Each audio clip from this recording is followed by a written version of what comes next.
Hello, I'm the Dark Master, and welcome back to the Kirby Right Back at Ya Retrospective. In today's video, we shall be covering episode 30, Hatch Me If You Can, or as it's known in the Japanese original, Kirby's Mysterious Egg.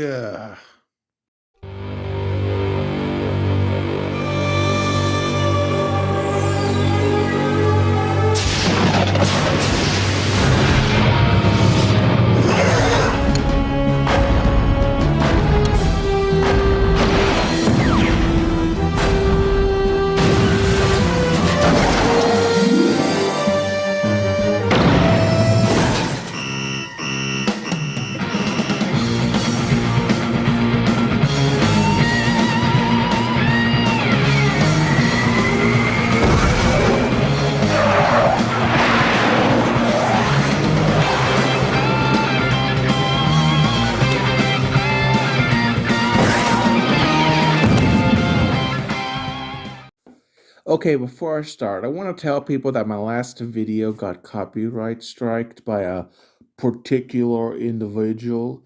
I will re-upload it in the future, but for now, I shall press forwards. This is the first time I've ever had to actually do this, so I just hope you understand. This episode was released in the Japanese original on May 4th, 2002 as the 30th episode, while in the English dub it was released on December 14th, 2002 as the 28th episode.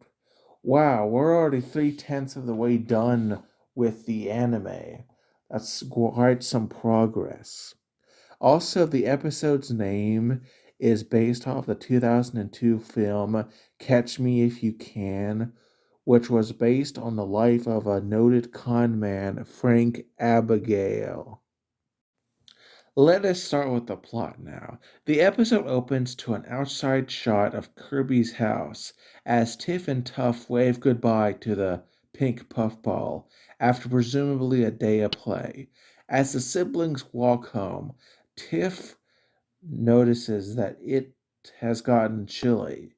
Tiff decides to inform Kirby about this, but is shocked to see him being into Corey's nest. She asks him what he's doing there, and Fala says it's probably because of the wretched bird to Corey, kicking him out again. They enter the house and confront the cowardly creature, startling the piece of garbage bird from his wretched slumber. Tiff demands an answer as to why he kicked out Kirby. The shifty Decory claims that Kirby was the one that kicked him out. Tuff expresses skepticism, but the blabbering burb reiterates that he's no liar. We cut outside as we see Kirby is sleeping in the nest. Tiff tries to tell him to sleep inside, as does Tuff. Fololo and Falala try to remove Kirby, but it's no use, as he's stuck in there real good and won't budge. Tiff, annoyed at Kirby, says he can turn into a bird for all she cared. Foreshadowing. After the intro, we cut to the next day, where we see that a mysterious egg has shown up in Kirby's nest. After falling out due to the new egg, Kirby is confused by it. To interrupt this, Tuff, Iroh, and Spikehead call him, wanting to play. Perhaps due to the egg, Kirby is hesitant as the kids continue to call upon him. All this talking arouses the aggravations of the terrible Takori, who dementedly demands answers, but then sees the egg and laughs lithely at Kirby. Tuff decides to climb up the tree and see what it's all about, and then after seeing the egg, decides to tell Tiff and the others after being confused about it. We then see Tiff, Chief Bookums, Kawasaki, Professor Curio, and Dr. Yabui have shown up to investigate this new phenomenon. Chief Bookums says He has no reports of stolen eggs, to which Tiff asks where it came from. But the officer says he's a cop, not a detective. Then we see a scene involving Kawasaki that is infamous for supposedly how purposeless it is. In the Japanese original, he goes on for great length about how it's likely not a bird egg because chicken eggs and those of other birds have a distinctive ovalish shape that allows them to roll in a circle to avoid falling to their doom.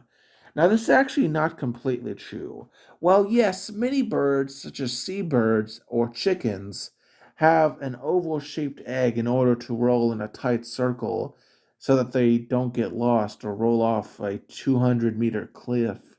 Many birds have circular shapes, such as those of parrots and bee eaters. Overall, this scene, while a bit pedantic, is nowhere near a big lipped alligator moment as some think it is. I mean, heck, this is one of the few scene changes that's even referenced on TV tropes, but I don't think it even warrants that. Sure, nothing really was lost when it was removed, but it's so odd that it has caused so many people to be performatively offended by it. Because it's really not all that bad. Sure, it's kind of pointless, but eh. Continuing with the plot, Tuff says Kawasaki is worthless as Tiff asks Curio for his opinion on the egg. Here we see another change between versions. In the Japanese original, the professor comments on the egg, comparing it to the Dyna Blade's egg from episode 7, Kirby's Excellent Adventure, which I have reviewed already, so check out that video. In the English dub, he just makes a joke about it being the world's largest cue ball, with Tiff saying he doesn't know, and Tuff proclaims it is hopeless. The girl wonders if Dr. Yabui will know. However, the kindly old doctor begins to inspect Kirby and says he doesn't find anything odd with the pink puffball. Tiff, annoyed, says he was supposed to investigate the egg, to which the doctor bemuses that he thought Kirby laid the egg, causing everyone except the kids to laugh. Tuff suggests Kirby might actually be a bird. Wacky as that sounds, Fallout does say it could explain why he likes to sleep in Takori's nest, but Tiff says the obvious that thinking/acting like something doesn't make a thing a thing. The adults walk off as Tiff declares that she'll crack the egg's mystery. We cut to Castle Dedede as the sky turns deeply cloudy due to storm. Tiff is seen in the castle library reading a book. In the Japanese original, the book is titled The Juvenile Encyclopedia. Despite being clean English, the English dub for kids removed all this. It also removed all the text inside the book. It's a shame, though. In the Japanese original, the scientific name is slightly misspelled, so. Speaking of, the book informs Tiff of the common cuckoo, which is an actual animal known from across Eurasia for brood parasitism, in which it lays its eggs in another bird's nest. In fact, there are actually several different genetic morphs that mimic different bird species. Tiff, after having a hard time reading for a bit, kinda odd, thinks about these birds. There's just one problem, that being the egg is far too large to be a cuckoo's egg. Just then, Dedede gorges in, interrupting her reading.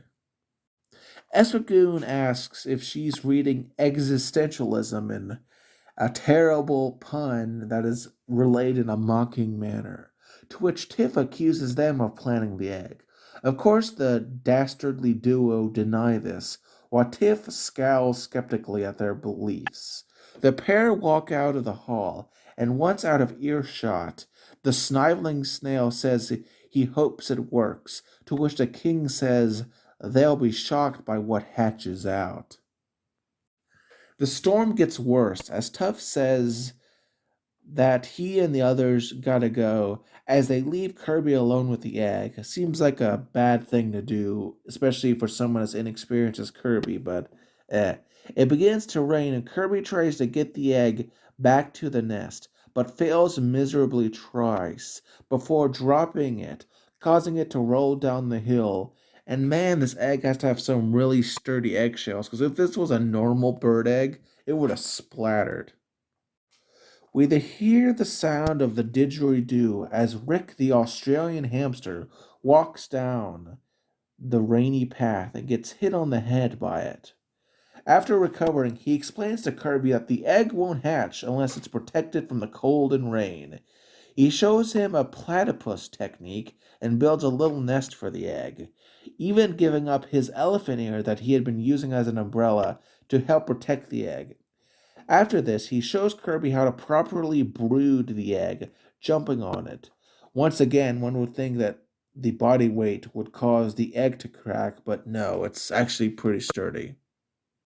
Kirby copies Rick's technique, and after some initial struggle, he manages to succeed rubbing the egg and warming it up. However, this brief respite is cut short when a bolt of lightning strikes a palm tree, causing it to collapse. Kirby leaps to catch the tree, and he surprisingly does so, tossing it to the side, showing how strong Kirby can be even without an ability. Afterwards, he returns to brooding the egg and falls asleep as he begins to dream. In this state, he sprouts a kinda creepy beak and wings like a bird and begins flying towards a white light. In the Japanese original, his voice is all airy and more dreamlike. The English dub removes this effect, which is a darn shame as it was actually pretty nice. The bird Kirby, which is maybe a reference to Wing Kirby, though we won't see that for a lot more episodes, flies through the air and sees a floating island with an egg on it and goes to brood it. As we cut to the next day, where the weather has cleared up, as we see Tiff, Tuff, Folo, and Fala are looking for Kirby. Tiff admonishes her brother for his abandonment of Kirby, to which he says it's not his egg, but his sister says it's his fault that Kirby is lost. Fololo and Falala says they should look for him, but Tuff complains that Kirby could be anywhere, and sees the tree that the lightning struck in half, and soon after finds Kirby. Tuff tries to wake Kirby, but Tiff stops him, saying Kirby is doing what a bird would do, as the friends wonder what the egg will hatch into. Suddenly, the egg starts shaking as Kirby is knocked off and rolls away. The egg cracks and hatches into the character of the week, the Galbo, more specifically a small one. Let's talk about him for a minute. Galbo is a common enemy first seen in Kirby's Dream Land 3. Unlike a lot of enemies in this game, it has gone on to have numerous appearances in many subsequent games, especially in the more recent ones. Indeed, it has had many subvariants over the years, and has served as both a mini-boss and irregular enemy roles. Some of them breathe fire, others breathe water, some belch toxins. The anime adaptation is extremely faithful to the games, except for the coloration. In the games, the standard Galbo is colored red with orange back scales. In the anime, it is purple with reddish brown spikes. And while you could say that this is a pretty big mess up, personally, I don't mind that because there are just so many varieties of Galbo that this minor coloration variation seems perfectly natural. In terms of the voice, it is here that there is another change between versions. In the Japanese original, the baby Galbos' cries sound like Giro, Giro, whereas the English dub, it sounds more like a ha! With a sort of reptilian flair, kind of like a baby alligator, if that makes sense. And honestly, the change does improve things. In the Japanese original, he's voiced by Yuko Mizutani, who's known for Pinko and Blackjack. and she does a fine job here portraying the squat reptilian baby. Interestingly, much like Monsieur Gaon from the last copyright struck episode, we don't actually know what his English voice is, but whoever does it does a pretty good job. Back to the plot. The baby Galbo startles Tiff and Falala. Tuff says it's an ugly bird, and his sister says it's not a bird, as it lacks wings. Despite its confused taxonomy, it imprints on Kirby and begins loving the pink puffball as if it was his mother. Ironically, it is scared of Tiff and hops away when she tries to pet it. Tuff laughs at this irony as we see them approach a coconut tree. The baby Galbo hides in bushes when Kirby goes to climb the tree and get it some food, but returns to the outside when the food is brought down. The reptile bites through the coconut easily as Fololo and Tiff comment on how its appetite is quite like that of Kirby. Kirby sees that the Galbo is still hungry and so gives it mushrooms, which it gobbles down easily, as it then follows Kirby, who leads it away to get more food. Folo asks why it likes Kirby, to which Tiff says it imprinted upon him, so thinks Kirby is its mom, as the group wanders off after the pair. The camera pans as we then see King Dedede and Esragoon have been spying on the group this entire time. Dedede laughs about the egg hatching. Esragoon says 2 monsters is expensive and worries that the plan might not work. Dedede says it will unless his underling mucks things up. We then see Kirby feeding Galbo more food, this time catching fish from a river. As Tiff says, it'll be a hard job to feed the ravenous baby, as Tuff suggests they go get lunch, leaving the pair alone. We then see Spikehead and Honey having lollipops walking down the street. They see Kirby and the baby Galbo. They give Kirby a lolly, who then uncharacteristically doesn't eat it and gives it to Galbo. Kirby walks off, and the pair of kids mock the little Galbo, who then, in an act of karma, eats their lollipops. Kirby hears the screams of the kids and runs over. And after a brief reprisal, Kirby goes soft on the baby. Kirby and the baby Galbo enter Cappy Town, passing Kawasaki's restaurant. The smell attracts the Galbo's attention, who enters the restaurant as we see Kawasaki serving food to Chief Bookums and his wife. They complain about the food and how long it took them to get it, considering his service, but stop when Galbo jumps on the table and messily devours it all. The Galbo leaves as Kirby, who just noticed that the baby was missing, misses him, while Bookums asks for the check, just utterly mortified by what he saw. We then cut to Tuggle's grocery store as we see Professor Curio is shopping. It is here that we see the final change between versions. In the Japanese original, after Tuggle tells the Professor Curio about the new ramen cup, Curio says the store is rather low on before being cut off by Dr. Yabui making a snide remark on Curio's marital status. Like, ouch, man. Can you imagine if you go to your doctor and he says, well, your blood pressure's pretty high. Also, why aren't you married, you coward? Tuggle then says that adult objects don't sell as well compared to kid ones, which just puts more salt in the wound.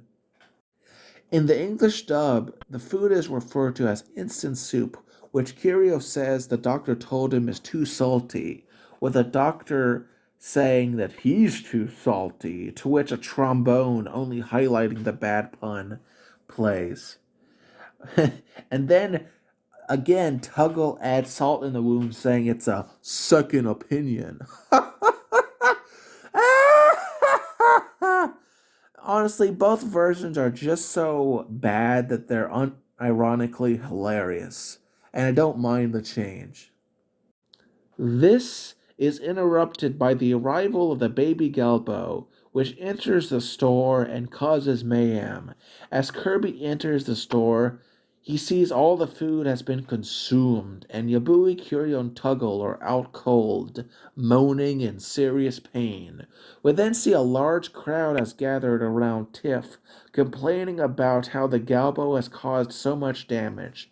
Tiff says it's just a baby, but the others are in disbelief as we hear the screams of a Cappy farm woman as the Galbo is devouring her crops that are out for sale. Kirby tries to stop the ravenous child, while a disappointed Tiff and an angry mob address them. Kirby tries to protect the baby, but it hops towards the mob and does a sort of awkward yell, causing them to throw objects at the poor reptile. Most bounce harmlessly off, but a broom causes it pain and it retreats behind Kirby, who gets greatly annoyed at the hate mob. Tiff tells Kirby that he's going to have to discipline the Galbo, but Kirby and the Galbo storm off as Dedede spies on the pair from the castle, and they put their second part of their plan into motion as they call up the enemy sales guy who asks how it's going, and the king informs him of the success with the little Galbo. The enemy sales guy that says due to his attachment, Kirby won't fight the big Galbo, and Dedede orders it as the enemy teleports over the big beast. Meanwhile, we cut to some old Cappy ruins as we see Kirby making a nest of straw, which the Galbo tries to eat but is disgusted by. Even it cannot stand straw, man. Hungry, he nibbles on Kirby, who is understandably annoyed, but decides to comfort the baby instead of getting actually angry. Suddenly, floating bananas appear and lure the baby Galbo away. It's revealed to be Fololo and Fala are behind this as Tiff and Tuff confront Kirby, saying he's been spoiling the monster rotten and has to stop this by splitting them up for their own good. That they're gonna try and stop Kirby from making the monster a brat. All this parenting intervention is stopped short by a loud booming sound as they see the massive adult Galbo hopping onto the scene, scaring Tiff and Tuff, with the boys saying, "Let the creature do whatever it wants." Meta Knight, however, arrives and via the sound of Mexico points out the obvious that it is not the same as the hatching and is a different Galbo. It has a deep voice, the Japanese one being provided by Nobuo Tobita. He does a fine job, but nothing spectacular. And again, the English voice is unknown and uncredited. The giant beast breathes fire at Kirby and the kids, who dodges but doesn't fight back. Tiff, having regained her composure, wonders why Kirby won't fight against the monster, and Midnight explains that it is due to Kirby's compassion that he cannot fight back, as he's too fond of the little Galbo, and won't attack the big one because it looks so much like the little Galbo. Tuff and Tiff plead with Kirby to fight back, but he cannot, as he is too compassionate. Luckily, just in time, Fololo and Follow return with the baby Galbo, who, upon seeing Kirby, leaps down between the two. It sees the adult and struggles on which to choose, blood or friendship. But in the end, picks Kirby as its mom, which annoys the larger beast. The baby hops at it and, proving that you don't mess with family, breathes fire to defend its mom, Kirby. Sadly, due to its small size and the adult's thick, blubbery skin, the attack is ineffective, and the adult Galbo returns fire tenfold, charring and seemingly killing the baby. Kirby, in grief, runs over to the charred remains of his own child and cries in what is actually a very tragic scene that I almost cried to. Now angry at the adult Galbo, he charges the beast, which blows fire at him, and without Tiff's instructions, he inhales to become.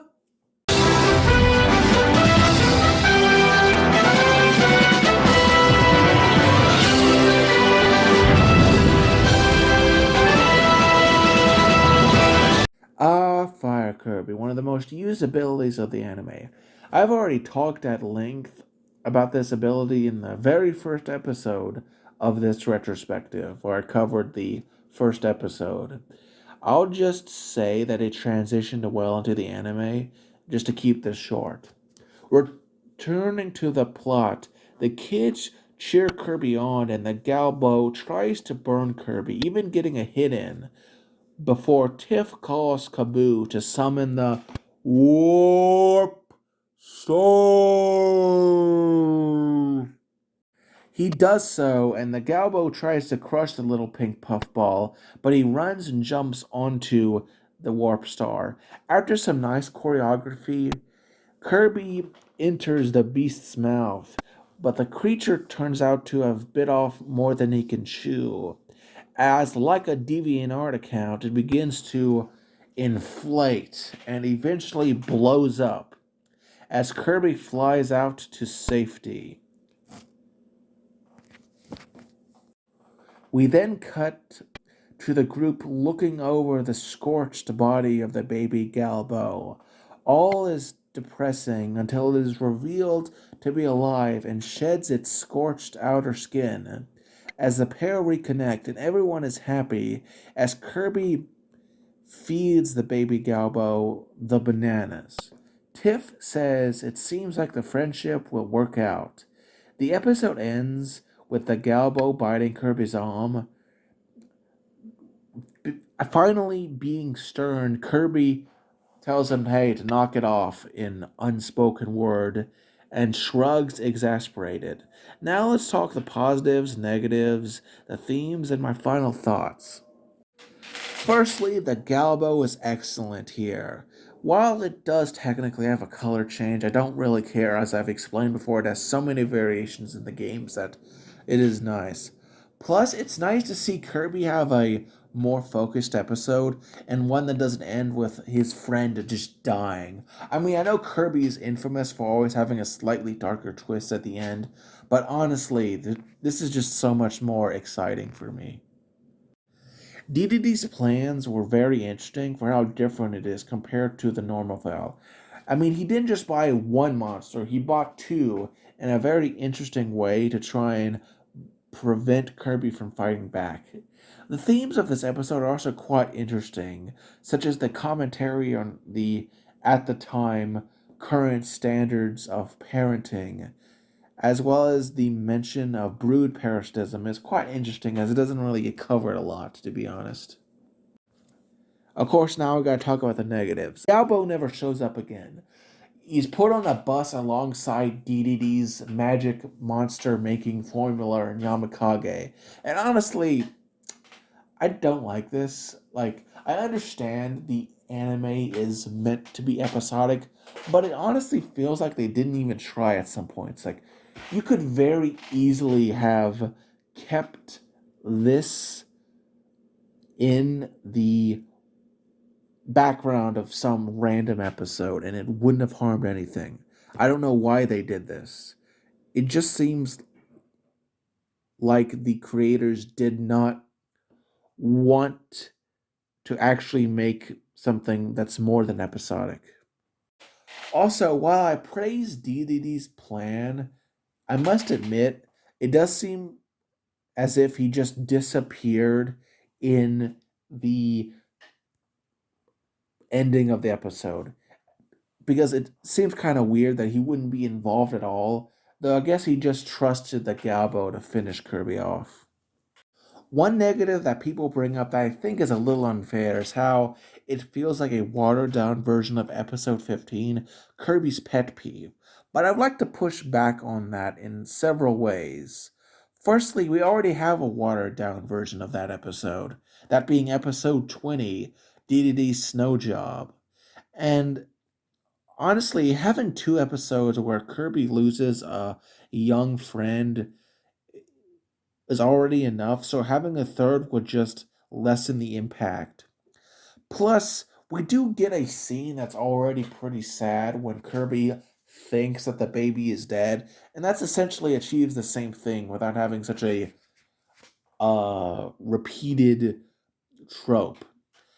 And another thing I would say is that this is Kirby, and honestly, I think two deaths is enough.